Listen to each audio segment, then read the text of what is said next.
तो आज की जो सत्संग है, मेरे ख्याल से ये 2021 की बुधवार की आखिरी सत्संग होगी। अभी सीधा नेक्स्ट ईयर सत्संग होगी हमारी। सब लोग नए साल का स्वागत करने के लिए सब प्लान कर रहे होंगे।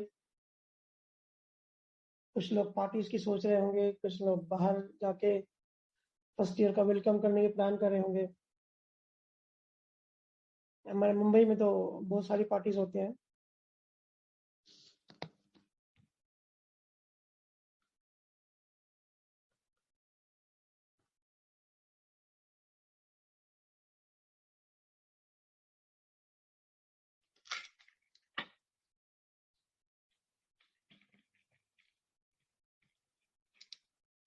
ओके, तो सबसे पहले सबको नए साल की बधाई एडवांस में।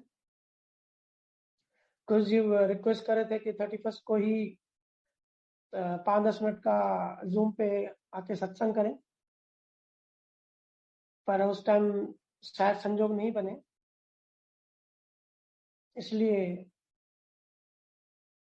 और सिर्फ एक नंबर चेंज हो रहा है, सिर्फ एक कैलेंडर ईयर चेंज हो रहा है, और ये सब माइंड की मैनेजमेंट है। देखा जाए तो कुछ भी नया नहीं हो रहा है, और नया हो रहा है तो एवरी सेकंड नया है। ये सिर्फ एक कैलेंडर की तारीख बदल रही है, और एक माइंड का, एक मनुष्य का एक ढंग है, एक मैनेजमेंट है। तो मैनेजमेंट के हिसाब से सिर्फ एक तारीख चेंज हो रही है।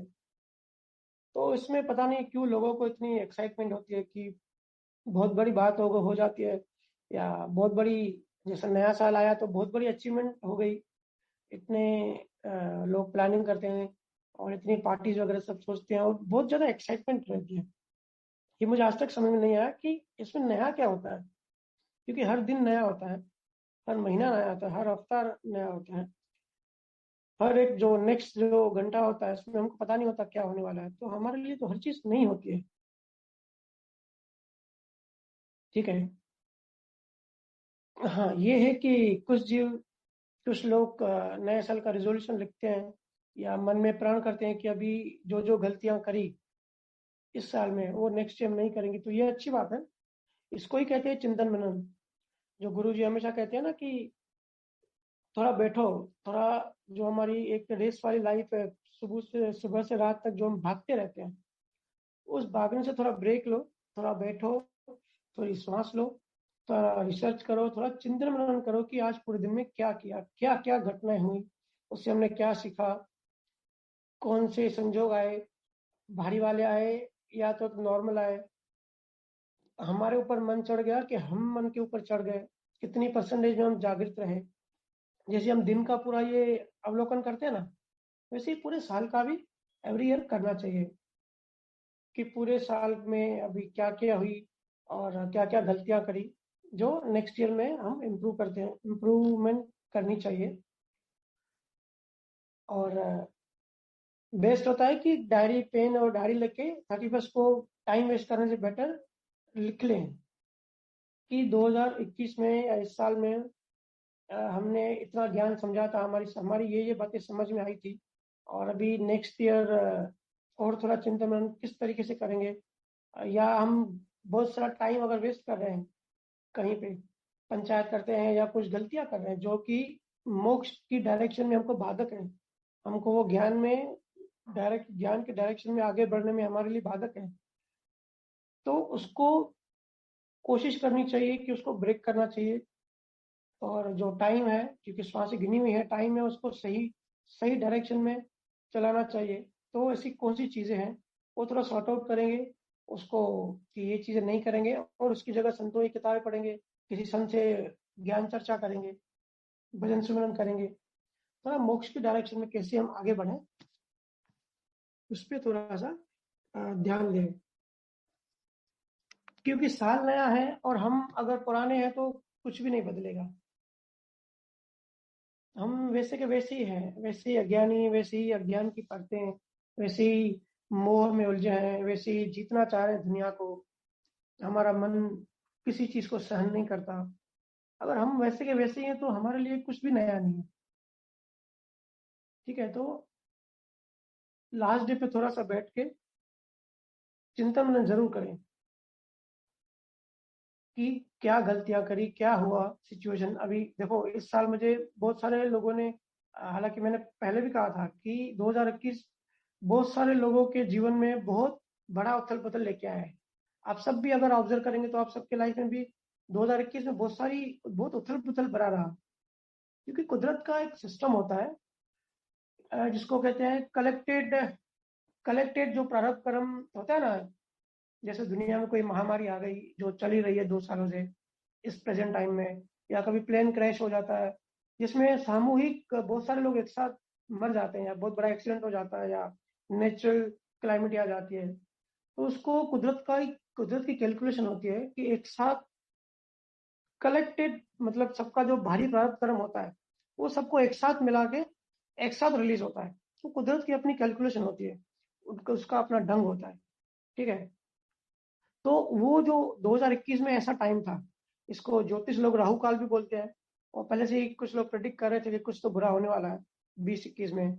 इसको राहु काल कहते हैं कि कुदरत कुछ ना कुछ तो ऐसा सबका जो कलेक्टेड प्रारब्ध कर्म है उसको रिलीज करेगी एक साथ। ठीक है, ऐसे ऐसे कुछ संजोग बनेंगे। इस तरीके से 2022 पर थोड़ा बेटर दिख रहा है 2021 से। इसमें जो प्रारब्ध कर्म का जो सिस्टम है वो ऐसा, ऐसी किसी बड़े ज्योतिषी ने कोई ऐसा प्रेडिक्शन नहीं किया है। तो कुछ ना कुछ आप रिसर्च इस टाइप से करते रहें। ठीक है, या तो जो लोग अभी सुस्ती कर रहे हैं सिमरन करने में, वो थोड़ा सा लास्ट डे पे डायरी पे लिख लें कि अभी ये टाइम पे आधा घंटा, 15 मिनट, 20 मिनट, 20 मिनट सिमरन पे हम बैठेंगे, उसको पक्का कर लें। देखो, आध्यात्म में बहुत सारी बातें होती है और बहुत सारे कॉन्सेप्ट होते हैं, बहुत सारी साइंस होती है, बहुत सारी चीजें होती है अलग अलग एंगल से जिसको समझने की जरूरत होती है। लेकिन हम क्या करते हैं, अध्यात्म की सब बातें सुन लेते हैं, सब बातें समझ लेते हैं, सब अपनी खोपड़ी में अंदर भर देते हैं, पूरी की पूरी गीता सार पढ़ लेते हैं, वेद पढ़ लेते हैं, लेकिन किसी की भी गहराई में नहीं घुसते। तो हमने ये जो सिलसिला अभी शुरू किया है कि एक एक शब्द के, एक एक कॉन्सेप्ट के अंदर गहराई में घुसना है, तभी हमारा जो जो हमारी दृष्टि है उसमें जो हमारा देखने का जो नजरिया है, जो हमारा विजन है, वो क्लियर होता जाएगा। हमारे विजन में अभी बहुत सारे क्लाउड्स है, बादल है, कंफ्यूजन है काफी सारी। लेकिन अब अगर किसी कॉन्सेप्ट में हम अगर डीप में अगर हमने सुना, भैया की गुरु की कृपा से अगर हमने कुछ ऐसा संजोग लाए हैं और हमने अगर ऐसा कुछ सुना जिससे हमारी कुछ परतें हट रही है, तो सुनना तो संजोग है, लेकिन परतें तभी हटेंगी जब हम उस पर चिंतन मनन थोड़ा गहराई से करेंगे, थोड़ा साक्षी भाव में रह के, सेपरेट रह के, थोड़ा ऑब्जर्वेशन करके डीप स्टडी करेंगे। तो हमारा जो अंदर सबकॉन्शियस अनकॉन्शियस है, हमारा चार्ज वाला जो चित्त है, उसमें से जो ये मट्टी लगी हुई है, जो परतें लगी हुई है, वो धीरे धीरे साफ होती जाएंगी। तो पहले हमने थोड़ा गहराई से रिसर्च किया कि सबको निर्दोष देखना चाहिए, और आप सब अब उस पर फीडबैक भी दे रहे हैं कि ये इजीली अप्लाई हो रहा है। अगर ऐसा हम अपने विजन में कर चेंज दृष्टि में हम परिवर्तन लाते हैं कि ठीक है जो भी घटना हो गई, लेकिन वो उसका भी दोष नहीं था, कर्मों का हिसाब है, हम सब एक दूसरे की कर्मों की डिलीवरी कर रहे हैं। तो उस टाइम ऐसा संजोग आ गया, लड़ाई हो गई, और नेक्स्ट डे एक दूसरे को अगर निर्दोष देख रहे हैं, दोषी नहीं देख रहे हैं, तो ये बड़ी अच्छी बात है। इसको भी, ये भी अपने आप में बहुत बड़ी बात है। अध्यात्म में एक स्टेप ऊपर उठना भी बहुत सफल माना जाता है, पूरा का पूरा जीवन सफल माना जाता है। एक भी अगर हमने लेयर साफ किया और राइट डायरेक्शन में आगे बढ़े, क्योंकि चीजें बड़ी डिफिकल्ट है, हम सब बुरी तरह फंसे हुए हैं। तो राइट डायरेक्शन में आगे बढ़ना, एक एक कदम पहले हमने इस पे स्टडी किया कि सबको निर्दोष देखना है। ठीक है, उसके बाद जीवन में जो भी होता है, जैसे भी संजोग आते हैं, सबको एज इट इज स्वीकार करना है, एक्सेप्ट करना है। Accept the things the way they are. जो जैसा है घर में, परिवार में, दोस्तों में, जो जैसा है हम उसको स्वीकार नहीं कर पाते, तो उसको स्वीकार करना धीरे धीरे अभी हम प्रैक्टिस करेंगे, उनको स्वीकार करना शुरू कर देते हैं। तो सारा दुख, सारा संघर्ष इसी का ही तो है कि हम किसी चीज को स्वीकार नहीं कर पाते।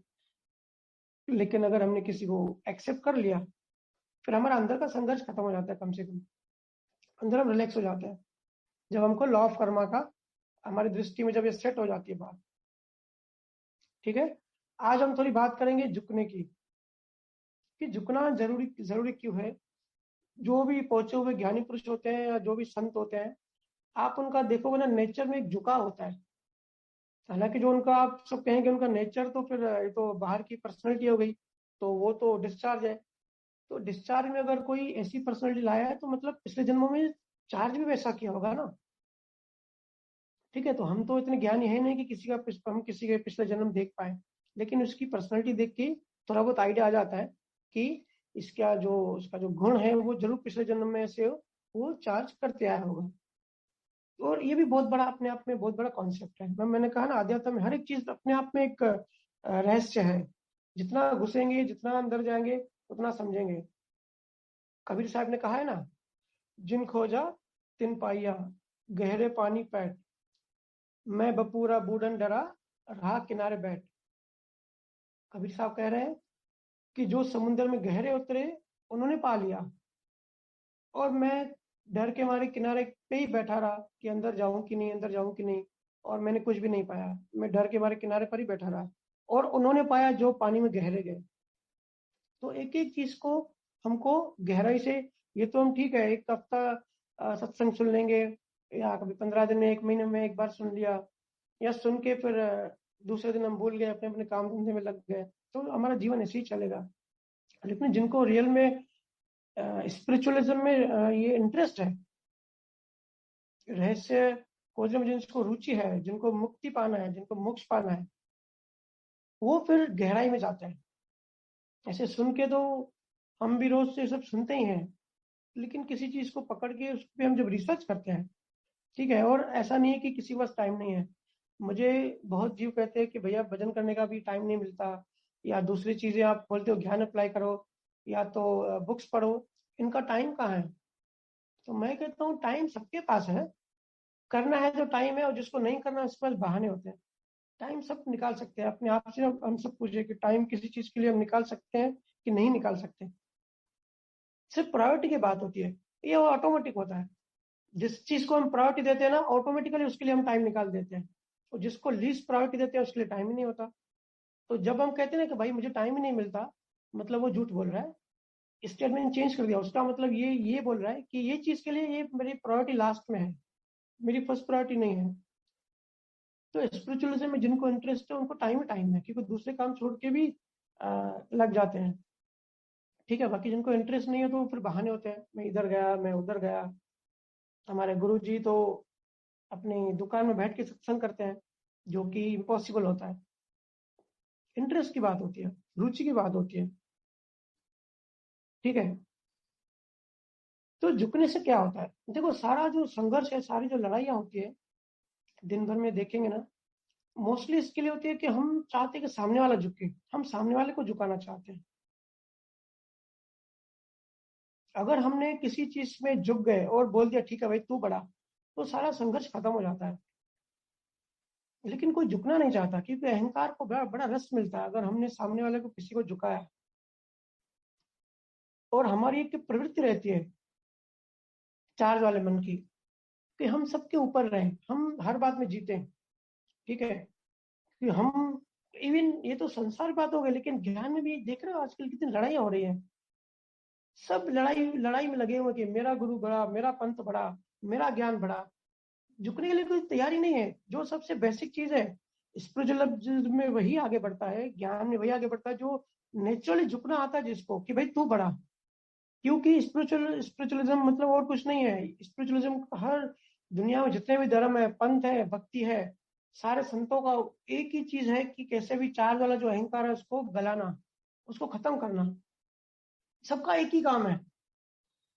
तो जितना अहंकार बढ़ा उतना अज्ञान बढ़ा, ये मैं बार बार बोलता हूँ। जितना अज्ञान बढ़ा होगा, जितना ज्यादा अज्ञानी होंगे, उतना ज्यादा बड़ा हमारा अहंकार होगा।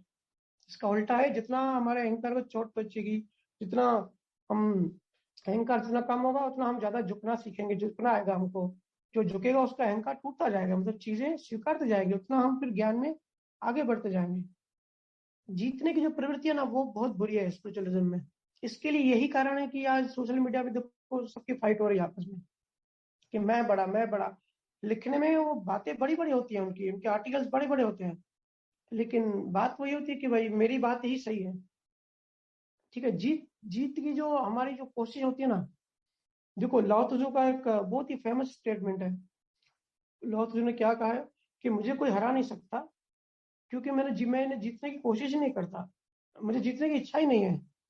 तो जो जीतने की सोचता नहीं, जो जीतने की कोशिश नहीं करता, उसको कोई हरा भी नहीं सकता। ठीक है, और सारे संतों का अगर देखेंगे ना, यही गुण होता है। रामकृष्णा की भी एक अच्छी स्टोरी है। रामकृष्णा के पास केशव प्रसाद आए थे। केशव प्रसाद का नाम आपने सुना होगा, काफी काफी ज्ञानी व्यक्ति था, बहुत तार्किक व्यक्ति था, बहुत बुद्धिमान था, हर चीज का ज्ञान था। तो उन्होंने उसने बड़ा नाम सुना था रामकृष्ण का। तो वो उनके पास आए, बोले कि मैंने आपका नाम सुना, आप मेरे से तर्क वितर्क करने आए हो, बात करने आए हो परमात्मा के बारे में।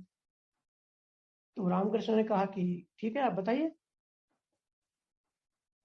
तो केशव एक एक स्टेटमेंट, एक एक जो भी इनको ज्ञान था वो बताते जा रहे थे, अपने तर्क वितर्क की बातें, जो भी लॉजिकल लोगों की, जो थिंकर्स की जो बातें होती है, तो वो बोलता जा रहा था। और जैसे ही वो बोलता जा रहा था, रामकृष्ण उठ के उनसे गले लग रहे थे बार बार, उनको बहुत अच्छी लग रही थी। वो तर्क करते जा रहे थे रामकृष्ण, और उनका आनंद बढ़ते जा रहा है। तो केशव ने कहा कि आप कुछ बोल ही नहीं रहे, सिर्फ मैं ही बोल रहा हूँ। तो रामकृष्ण ने कहा कि तेरी बातें मेरे को बहुत अच्छी लग रही हैं, और ऐसा लग रहा है कि परमात्मा झलक रहा है तेरे अंदर से, बहुत ही बढ़िया आप बता रहा है, तू बताते जा। तो केशव ने कहा कि भाई फिर आप हार मानते हो, आप हार मानो कि भाई आप हार गए, अपने भक्तों के सामने मैं जीत गया। तो रामकृष्ण ने कहा कि ये हार जीत क्या होती है, और अभी ये तुम हार जीत में लगा हुआ था क्या? अभी जो इतनी देर से जो लेक्चर दे रहा था, वो हार जीत के लिए कर रहा था? मैंने तो समझा कि तू तो सहज ही ज्ञान की वर्षा कर रहा है। और हार जीत तो मुझे पता भी नहीं है, और हार जीत से तो मैं काफी दूर हूँ, मुझे तो पता भी नहीं है क्या होता है। और थर्ड पार्टी रामकृष्ण को तो हार जीत पता ही नहीं है, हार कैसे होती है और जीत कैसे होती है। और अभी इतना अच्छा ज्ञान दिया, अच्छी अच्छी स्टेटमेंट दी, और अभी फिर तो हार जीत की बात कर रहा है। भाई ये तो रामकृष्ण की बुद्धि से बाहर की चीजें हैं, मुझे तो समझ में नहीं आती। तो केशव ने अनुभव अनुभव किया कि रामकृष्ण इतना मासूम है, उसको पता भी नहीं है कि हार क्या होती है, जीत क्या होती है, और जीतने की कोशिश भी नहीं कर रहा है अपने भक्तों के सामने, और जीतने की इच्छा भी नहीं है, इतना सहज, इतना मासूम। तो जब ऐसा हम थोड़ा डेवलप हो जाते हैं ना, तो हमारी जो जो चित्त की जो चित्त है ना, हमारा ऐसा नेचुरली बनता जाता है, चार्ज में भी और पर्सनैलिटी में भी ऐसा बनता जाता है। तब केशव को एहसास हुआ कि ये जो मैं तर्क वितर्क कर रहा हूँ, ये सब संसारी तरीके से कर रहा हूँ, भक्ति में ऐसा नहीं होता। वही संत होता है, असली संत वही होता है जो मासूम होता है, जिसको हार जीत की पड़ी नहीं है, जो किसी की परवाह नहीं करता, और जो जीतने की कोशिश भी नहीं करता, वो सहज झुक जाता है। संतों का नियम होता है। कबीर साहब की बहुत सारी इस पे कहानियां है, पूरी बायोग्राफी है। कबीर साहब को वहां के राजा महाराजा बुला के, या दूसरे जो उस टाइम के जो ज्ञानी थे, गोरखनाथ नाथ के जो फॉलोअर्स थे, वो काफी शास्त्रार्थ कहते थे उसको, मतलब उस टाइम कंपटीशन करते थे। तो कबीर साहब इतना ज्ञानी होने के बाद भी कहते थे भाई मुझे तो कोई ज्ञान है ही नहीं, आप लोग बड़े हो, आप लोग जैसा बोलो वैसा सही। और वो हंसता रहता था, कबीर साहब की एक ही पॉइंट थी, हंसता रहता था। कभी भी ज्ञानी जो होते हैं, ज्ञानी पुरुष कंपटीशन नहीं करते, हमेशा कहते हैं भाई तू बड़ा, क्योंकि उनको पता है, कोई ज्ञानी को अंदर से पता है कोई किसी को बदल नहीं सकता। ठीक है, हर कोई अपनी प्रकृति लेके आया है, तो वो कोशिश भी नहीं करते। और सिर्फ अंदर में एक नेचुरल, एक सहज उनसे अंदर से हंसी निकलती है। और वो हंसी भी बहुत रहस्यमय होती है कि कैसे कुदरत का खेल है, कितना ज्ञान है और कितना अज्ञान है। और संसार की हार जीत भी लोग स्पिरिचुअलिज्म में ले आते हैं। तो इससे बड़ी कोई अज्ञान की बात हो ही नहीं सकती। तो बाद में केशव प्रसाद जो थे, बहुत बड़े भक्त हो गए रामकृष्ण के, और उसके बाद उन्होंने काफी कुछ सीखा, जो नेचुरली जो आना चाहिए। ज्ञान नहीं बढ़ाया, गुरु ज्ञान नहीं बढ़ाता, गुरु जो ज्ञान से मुक्त करता है, हर चीज से मुक्त करता है। तभी तो शून्य में जाते हैं, तभी तो हम जीरो बनते हैं, उसी को तो विज्ञान कहते हैं, उसी को वितराग कहते हैं। वितराग मतलब ये नहीं कि हमने इन्फॉर्मेशन ठूस दी और अपने आप को ज्ञानी मान लिया। खाली होते जाना चीजों से, मुक्त होते जाना। तो जो जीतने की जो प्रवृत्ति है ना, हमको उससे मुक्त होना है, झुकना है सबसे, अंदर में भी और बाहर में भी। ठीक है, बाहर में अगर सहज लगे तो करो, अगर प्रकृति में होगा, कर्मों में लेन देन वैसी होगी तो सहज ही आप झुकोगे, अगर नहीं होगा तो बाहर बहस करोगे, लेकिन अंदर कम से कम एक दृष्टि में आप झुकना सीखो। झुकने से कोई भी छोटा नहीं होता। कहते हैं ना, जो झुकता है वो बड़ा होता है, ये गलत स्टेटमेंट है, उल्टी स्टेटमेंट है। ऐसा है कि जो बड़ा होता है वही झुकता है, उसको झुकने में कुछ फर्क नहीं पड़ता, जो ज्ञानी होता है। धर्मदास थे, कबीर साहब के शिष्य थे धर्मदास। वो बहुत पैसे वाले थे, उनका नाम ही धनी धर्मदास था। उन्होंने अपनी किताब में लिखा है कि 30-35 सालों की वो बहुत धर्मात्मा थे। 30-35 साल मैंने ये सब किया, धर्म कार्य किए, और एक वहम हो गया था कि भाई मैं बहुत बड़ा ज्ञानी हूँ। लेकिन एक बार कबीर साहब से मुलाकात हुई थी उनकी, तो पूरी उनकी दुनिया हिल गई, पूरा उनका अस्तित्व हिल गया। क्योंकि वो जो भी कर रहे थे, कबीर साहब की एक एक जो स्टेटमेंट है, संतों का ऐसे ही होता है। संत होते हैं ना, आग होते हैं। हमने वीडियो सुन लिए, थोड़े सत्संग सुन लिए, या कोई किताबें पढ़ ली, ग्रंथ पढ़ लिए, तो उसमें ज्ञान तो होता है लेकिन आग नहीं होती। वो जो जीवित जो सतगुरु होते हैं, जो ज्ञानी पुरुष होते हैं, वो एक आग की तरह होते हैं। उनके डायरेक्ट हमारे चोट लगती है, हमको हमारा जो अहंकार है वो गलना शुरू हो जाता है, क्योंकि वो आग के समान होते हैं। जैसे कबीर की एक दो लाइन ने, वो तो लंबी चौड़ी किताब है धर्मदास की, मैं वहां नहीं बता सकता, लेकिन कबीर साहब ने एक दो उनको लाइन बताई, उनके अंदर एकदम से आग लग गई। तो फिर कबीर कबीर साहब को छोड़ के वो भाग गए अपने गाँव। फिर खुद ही वो लिखते हैं अपनी किताब में कि 6 महीने तक मैं तड़पता रहा। इच्छा नहीं हो रही थी कबीर साहब से मिलने की, लेकिन तड़पता रहा, एक बेचैनी पैदा हो गई मेरे अंदर। तो पहले जो हमने चर्चा की है कि अगर कोई संसार में डूबा हुआ है, तो कैसे कोई गुरु कैसे उनके अंदर प्यास पैदा करते हैं, कैसे भाव पैदा करते हैं। क्योंकि प्रकृति तो चेंज नहीं कर सकते, लेकिन इसको मोक्ष के डायरेक्शन में कैसे आगे बढ़ाना है, उनके अंदर एक भाव पैदा करते हैं। और गुरुओं की अपनी एक कला होती है, अपना एक सिस्टम होता है उनके अंदर भाव पैदा करने की। धर्मदास बड़ा बेचैन हुआ।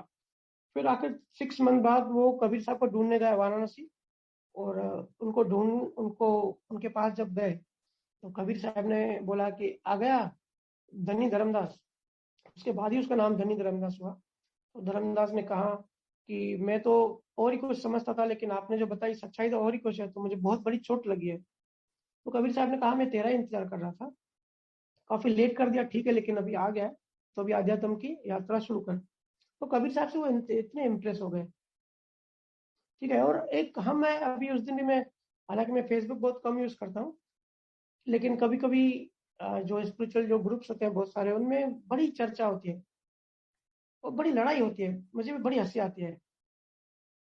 हर किसी को एक बातें तो अध्यात्म की हम करते हैं कि हमने अच्छा ज्ञान सुना, हम अल्टीमेट ज्ञान की बात करते हैं और हम अभी ज्ञानी हो रहे हैं, लेकिन देखो छोटी छोटी बातों में फेसबुक पे लड़ाई होती है।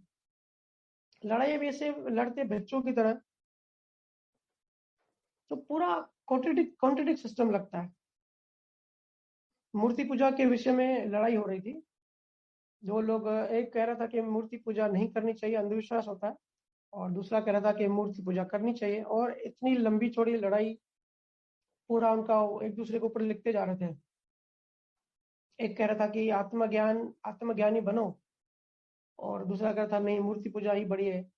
ठीक है। और बातें करते हैं हम, सिर्फ बात वो जो आत्मज्ञान की बात कर रहा था, वो भी सिर्फ आत्मज्ञान की बात ही कर रहा था, क्योंकि उनकी जो बातें थी वो फिर जो जिस टाइप का विरोध कर रहा था, क्योंकि जो आत्मज्ञानी हो जाता है वो किसी चीज का विरोध, वो किसी चीज का फेवर भी नहीं करता और विरोध भी नहीं करता, न्यूट्रल हो जाता है। न्यूट्रल होना, जीरो होना पहली निशानी होती है कि हम ग्रो हो रहे हैं।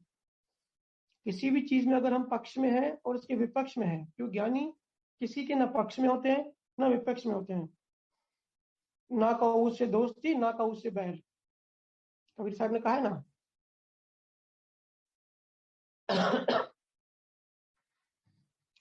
तो थोड़ी साइंस को समझते हैं।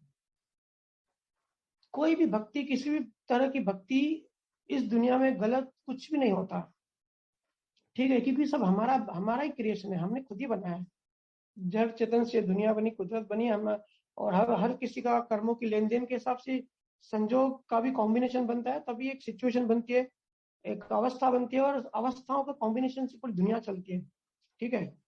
तो हम समझते हैं कि हम बड़े ज्ञानी हो गए और जो मूर्ति पूजा करते हैं वो अज्ञानी है, ऐसा नहीं है। सिर्फ लेवल्स की बात होती है। और मूर्ति पूजा का भी अपना एक साइंस है। ठीक है। मूर्ति पूजा भी जो है वो एक सहारा, एक टाइप का सहारा होता है किसी यात्रा में आगे बढ़ने का। अध्यात्म की यात्रा बहुत बड़ी यात्रा है। उस यात्रा में जो जो हमको स्टेप बाय स्टेप हमको आगे बढ़ाते जाए, जो भी चीजें सहायक है वो उसको पकड़ना होता है, और अगर उससे आगे बढ़ गए तो वो खुद ही छूट जाता है। ये सीढ़ी होती है ना, हम सीढ़ी चढ़ते हैं एक स्टेप, तो जब हम ऊपर कदम रखते हैं तो नीचे की सीढ़ी खुद ही छूट जाती है, उसको छोड़ना नहीं पड़ता, क्योंकि हमारा डायरेक्शन ऊपर होता है। या हमको मुंबई से यूएसए जाना है, तो पहले पहले हम टैक्सी में जाएंगे, पहले घर से निकलेंगे पैदल, एक हमने यूज किया मेथड, फिर टैक्सी में जाएंगे मुंबई एयरपोर्ट तक, तो हमने दूसरा मेथड यूज किया। ठीक है, फिर बहुत लंबी दूरी है उसके लिए हैवी व्हीकल चाहिए, फिर मुंबई से प्लेन में बैठना पड़ेगा, फिर हमने वो तीसरा व्हीकल चेंज किया। मेन होती है कि सही डायरेक्शन में चलना, एक एक स्टेप ऊपर चढ़ना। कुछ भी अंधविश्वास या कुछ भी गलत नहीं होता। अंधविश्वास कब होता है? जब हम उसी चीज से आसक्त हो जाते हैं और मोक्ष का भाव करने के बजाय संसारी मनोकामना करते हैं। और संसारी मनोकामना वही करेंगे जिनको ज्ञान नहीं होगा कर्मों का, जिनको लगेगा कि भाई यहाँ पे मूर्ति पूजा करो, यहाँ पे ये कर्म कांड करो, इससे भाव हम ये करते हैं कि इससे मेरा संसार बने, मेरा बिजनेस बढ़े, हमारे बच्चों की शादियां हो, बच्चों को नौकरी मिल जाए, और कोई बीमारियां उतर जाए। तो ये सब प्रार्थना है, ये सब मनोकामना कौन करेगा जिसको लॉ ऑफ कर्मा कैसे काम करता है, जिसको नॉलेज नहीं होगा। तो वहां ये चीजें अंधविश्वास हो जाती है। लेकिन किसी टाइम पे ये साइंस थी, जब गुरुओं ने ये सब चीजें सिखाई ना, जब ये चीजें बनाई, तो ये उस टाइम की साइंस थी। हर एक चीज का महत्व होता है टाइम एंड स्पेस में। अलग टाइम पे अलग चीज का अलग महत्व होता है, और जैसे जैसे टाइम बदलता है वैसे वैसे चीजें बदलती रहती हैं। कबीर साहब के गुरु थे रामानंद जी। जो ज्ञान कबीर साहब देते थे वही ज्ञान रामानंद जी देते थे। ठीक है। तो एक दिन सडनली रामानंद जी ने एक मूर्ति बनाई और उनका नाम रख दिया कि शालिग्राम भगवान, और अपने जीवों को कहा कि आप इसकी पूजा करो, शालिग्राम की। तो कबीर साहब ने कहा कि हम तो निराकार की बात करते हैं, फिर आप आकार, शालिग्राम का आकार बना के क्यों दिया? तो रामानंद ने बड़े प्यार से कहा कि जो जीव का जो मन है, जो जीव बात नहीं समझ पा रहे हैं, जिनको मन अभी रेडी नहीं है उस तत्व को समझने के लिए, फिर वो नीचे भी नहीं गिर जाए, इनके लिए उनको कहीं ना कहीं रोकना जरूरी होता है। ऐसा कह के उन्होंने शालिग्राम की स्थापना की थी। अभी भी बहुत कंफ्यूजन है कि शालिग्राम भगवान भगवान है कि नहीं है, कौन सा देवता है और किसने बनाया। लेकिन उसका सिर्फ उद्देश्य यही था। मूर्ति पूजा करते हैं, या बहुत लोग वृक्षों की पूजा करते हैं, बहुत लोग क्या करते हैं, बहुत लोग क्या करते हैं। देखो, ये सब बाहरी क्रिया का कांड है। साइंस को थोड़ा गहराई से समझो। बाहर हम क्या करते हैं उसका महत्व नहीं है, असली चीज भाव का है। हम किस चीज का भाव करते हैं। मूर्ति में भी जब तक भाव नहीं है ना, हमारा भाव नहीं है, तो मूर्ति में भी जान नहीं आती, वो पत्थर ही होता है। कहते हैं ना, मूर्ति को प्राण प्रतिष्ठा करके बिठाते हैं। प्राण प्रतिष्ठा का मतलब यही होता है कि भाव, और भाव इंडिविजुअल होता है। जिस भी चीज में आपका भाव है वो आपके लिए इंपॉर्टेंट बन जाती है, आपके लिए वो काम करेगी। अब जैसे दूसरे धर्म वाले कहते हैं कि मूर्ति पूजा नहीं करनी चाहिए, या दूसरी चीजें नहीं करनी चाहिए। ठीक है। एक दूसरे का जो विरोध होता है, जिसकी अपनी मान्यताएं होती है, वो अपने अपने आप को चेंज ना करके दूसरे को चेंज करने की कोशिश करता है कि उस धर्म में ये गलत है, उस धर्म में ये गलत है। तो इसका मतलब ये खुद बहुत अज्ञानी है, क्योंकि बाहर हम क्या करें उसका इतना महत्व नहीं है। असली बात होती है भाव की। हम बाहर कुछ भी करें, लेकिन भाव से करना चाहिए। और भाव सिर्फ एक ही, सिर्फ मोक्ष का, मुक्ति का। सिर्फ अगर मुक्ति का भाव करेंगे तो हम स्टेप बाय स्टेप आगे बढ़ते जाएंगे। और हमको हमारा अलग अलग टाइम पे अलग सतगुरु, अलग गुरुओं का अपना एक सिस्टम होता है। अलग गुरु अलग साधना क्यों देते हैं? क्योंकि उनको पता है कि किस चीज से ये आज के जीव भाव कर पाएंगे, किस चीज से भाव नहीं कर पाएंगे। तो असली चीज भाव होती है। ये सब प्रतीक है, सब सिंबॉलिक होती है। बाहर की चीजों में जितने भी होती हैं, इसलिए मैं सबको कहता हूँ कि दूसरे पंथों से या दो मान्यता करते हैं, उनसे आप लड़ाई मत करो। सिर्फ उनको बोलो कि आप जो भी करते हो, जैसा भी करते हो, सिर्फ भाव से करो। और भाव कौन सा? कि हमको इस जन्म में और हमको अगले जन्म में मोक्ष मिले, ऐसे संजोग बनाना। हमको एक पहुंचा हुआ सतगुरु से हमारी मुलाकात कराना। हमको संसार के जो भाव है, एक एक थोड़ी सी एक छोटी सी तरंग भी हमको पैदा नहीं करनी चाहिए, क्योंकि एक छोटी सी तरंग भी हमको संसार की ओर धकेल देगी। ठीक है, बाहर जो भी करते हैं, बाहर जो भी क्रियाकरण करते हैं वो शरीर होता है, वो जो भाव करते हैं ना वो आत्मा होता है। जैसे मूर्ति पूजा, तो मूर्ति तो एक शरीर का टाइप है, लेकिन उसके अंदर जो भाव होता है वो भाव उसकी आत्मा होती है। और एक एक आदमी दूसरे का भाव नहीं समझ सकता।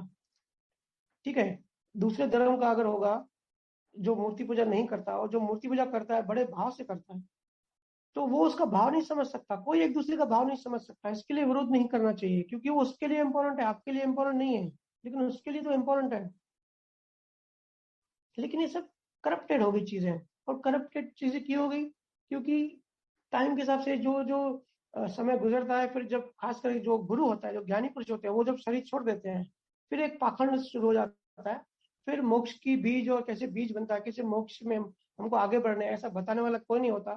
फिर वो सिर्फ जो बाहर का जो शरीर बचता है, जो क्रियाकांड रहता है, वो क्रियाकांड में हम उलझ जाते हैं। फिर हम भी एक दिन शरीर छोड़ के चले जाते हैं, फिर हम बच्चे को सिखाते हैं कि भाई ये सब करना चाहिए, तो अंदर क्या करना है वो तो पता नहीं, किसी कोई बताने वाला है ही नहीं। फिर बाहर की जो चीजें होती है वो फिर करप्टेड हो जाती हैं। ठीक है, तो बाहर की चीजों पे इतना फोकस नहीं करना चाहिए। जो भी सहज में होता है, जो भी डिस्चार्ज में जो लाया है वो करेगा ही। किसी को भी सही, अपनी दृष्टि में सही नहीं देखना है, और अपनी दृष्टि में गलत भी नहीं देखना है। बहाने, ये सब बाहर के बहाने हैं, असली चीज अंदर की है। गुरु सिर्फ भाव पैदा कराते हैं। साधन कोई भी यूज कर लेंगे, अलग टाइम पे अलग अलग साधन यूज करेंगे। ठीक है, श्राद्ध देखो, बहुत लोग पूछते हैं कि श्राद्ध करना चाहिए कि नहीं करना चाहिए। जो हम धनपति से पहले जो श्राद्ध मनाते हैं ना, तो कहते हैं कि कुछ कहते हैं कि श्राद्ध भी अंधविश्वास होता है, और कुछ कहते हैं कि श्राद्ध भी अ, मतलब काम का होता है। ठीक है, हर किसी की अपनी मान्यताएं होती है, लेकिन गलती कहाँ होती है? हम किसी चीज को समझते नहीं और जजमेंट दे देते हैं। मैं कहता हूँ ना कि अगर आप किसी चीज को सही मानते हो तो भी गलती कर रहे हैं, और अगर गलत मानते तो भी गलती कर रहे हैं। बस बात सुन के आप उस पर रिसर्च करो, अपनी विवेक बुद्धि लगाओ। इसके लिए मैं और भैया कहते हैं कि हमारी बातें सुनो, लेकिन आप बिलीव मत करो। क्योंकि हम अगर ब्लाइंडली बिलीव करते तो हम फिर अंधविश्वास की राह पे चल लेते हैं। बस बात सही है कि गलत है, उस पर थोड़ा रिसर्च करो, थोड़ा चिंतन मनन करो। तो जो हम श्राद्ध करते हैं, उसके पीछे की साइंस ये है कि जो भी, जिसने भी शरीर छोड़ दिया, अब वो तो चला गया अपनी आगे की गति में। ठीक है, जो भी गति में होगा, लेकिन हमारे अंदर जो एक भाव बने होंगे उनके लिए, नेगेटिव या पॉजिटिव या जो भी टाइप के भाव होंगे, तो श्राद्ध में जो भी करते हैं ना, सिर्फ भाव की बात होती है कि हम उसके लिए अगर कुछ किसी टाइम में बुरे भाव भी किए होंगे, तो हम अभी उससे माफी मांगे और माफ करें। और जो हमने बीज बना दिया है भाव में, उसको हम माइल्ड कैसे करें? उस बीज को तोड़ना है। जो हमारा रिलेशन बन गया है अगले जन्मों का, तो वो तो शरीर चला गया, लेकिन हम तो हैं, तो उस रिलेशन को तोड़ना है उधर ही।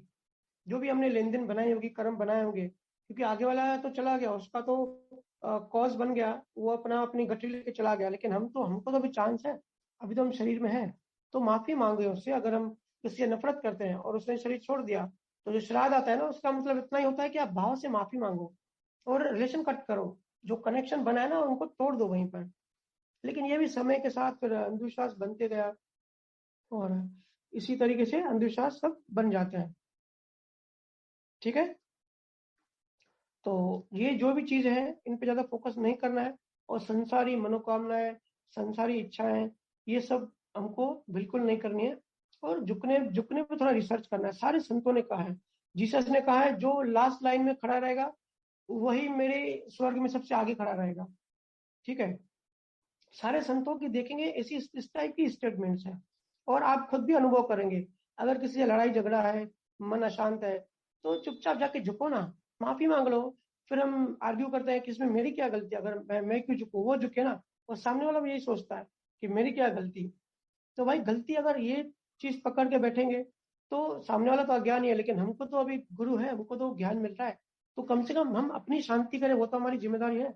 हमारे चार्ज वाले पार्ट को साफ रखना है, उसकी जिम्मेदारी तो हमारी है। हम अपना घर साफ रखते हैं, लेडीज खास करके सोचती है कि हमारी जिम्मेदारी है कि घरों को साफ रखना है, लेकिन मन को साफ रखना है वो जिम्मेदारी हमारी है ही नहीं। ऐसा लगता है, किसने बताया ही नहीं कि हमारे मन को भी साफ रखना हमारी जिम्मेदारी है भाई।